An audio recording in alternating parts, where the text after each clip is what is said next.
Well, hello friends. This is a video on autism, and we're looking at the characteristics of autism spectrum disorder. And I'm sure that you're very familiar in your classes with students who are in the autism spectrum disorder range. And you and I know that it is a mental disorder and it has to be diagnosed by a medical practitioner. And the diagnostic tool that we use today is the DSM-5, and there has to be two deficits, I suppose, in the diagnosis. That is an impaired social communication, and the second is restrictive and repetitive behaviours. So if a student has a deficit in social communication, then it's probably going to be in the social, emotional range, where the student fails to initiate or respond to interactions, and there could be deficiencies in how they gaze, how they perceive your facial expression, and they probably don't have very many friends and they can't keep friends. So that's in the social communication area. The other deficit is usually for restrictive and repetitive behaviours, and they have to have these in at least two of the domains. And there'll be stereotypical behaviours such as lining up toys, flipping objects, echolalia, where they keep repeating themselves. Sometimes there's an insistence on sameness, where they want everything the same and they don't like change. There's also can be hypersensitivity to sounds and to light and noises. And with that diagnosis today, they have supported levels now. Level 1 requiring support, level 2 requiring substantial support, and level 3 requiring very substantial support. And when we think about students with autism spectrum disorder, or as we call it today, ASD, we know that they need some kind of support. Most students who are in special schools, and I know a lot of you are in special schools, they probably are ASD functionality with level 3 support, meaning it's very substantial support they need, either a small group or one-on-one. Can I say now that in the whole range of autism spectrum disorder, we have students who can be low functioning intellectually and those that are high functioning intellectually, and any student can be on that range.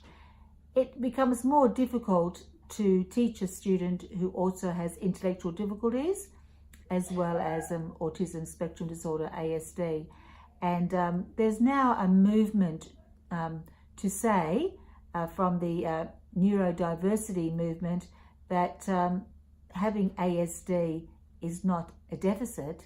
It actually is something to be proud of, and it was just the way God made us, or the way we're made, and we should be celebrating that diversity. I kind of like that.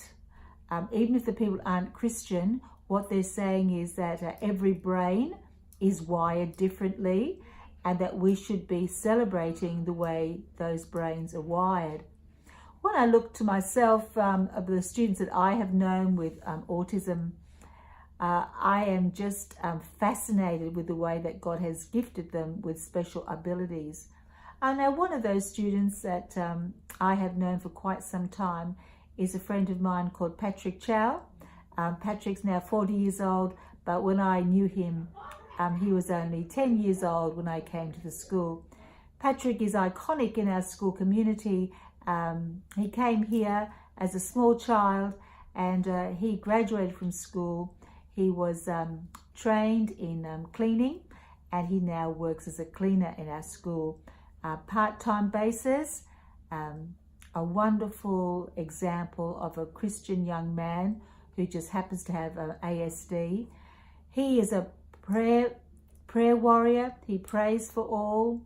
He's engaging. He wants to know how you are, and he does his work with supreme I guess fastidiousness, in that he wants the place to be clean and he's also very relational. Now, he's learnt to be relational. Some of his stereotypical behaviours are just part of him. He can memorise everyone's number plate in the school, over 160 cars. He knows their model, make, colour, and he knows their number plate. He will remember your family names. He'll remember what day you came to the school. He'll remember how long you've been at the school. And he wants to have a relationship with you. He's an avid Parramatta supporter. He knows all of the games and their scores, and he will jokingly talk about his team. Friends, the whole area of autism is something that we're all very interested in. You might have noticed yourself that there are so many people now being diagnosed with ASD. Why is it that we've got so many people? Why is everyone getting this disorder?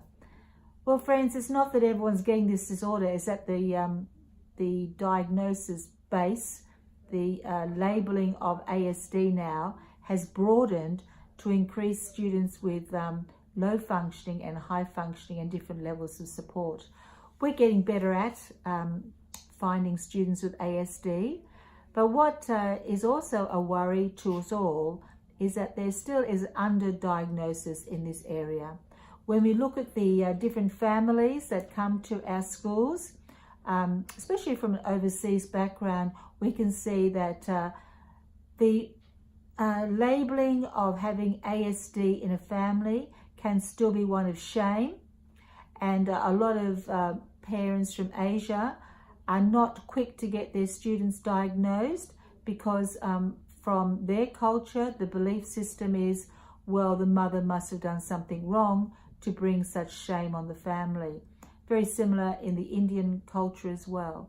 Where in Western culture, we want to find out as early as possible if the child had ASD, and then put some early intervention strategies in place so that we can give the child the maximum opportunity to learn social interactions and to work with the repeated and repetitive behaviours so that we can give the children other behaviours so they don't concentrate on these certain behaviours that they will set them apart from others.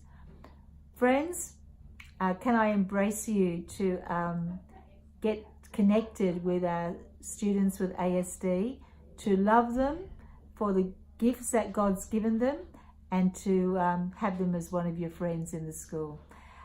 We've got a series of handouts now for you to read together, a few multiple choice questions. But before you do that, I'm going to hand over to the next little video clip. It's about my friend Patrick and an interview that I just did with him. Now, I hope you enjoy that as much as I enjoyed making it. So I'll see you next time. Bye.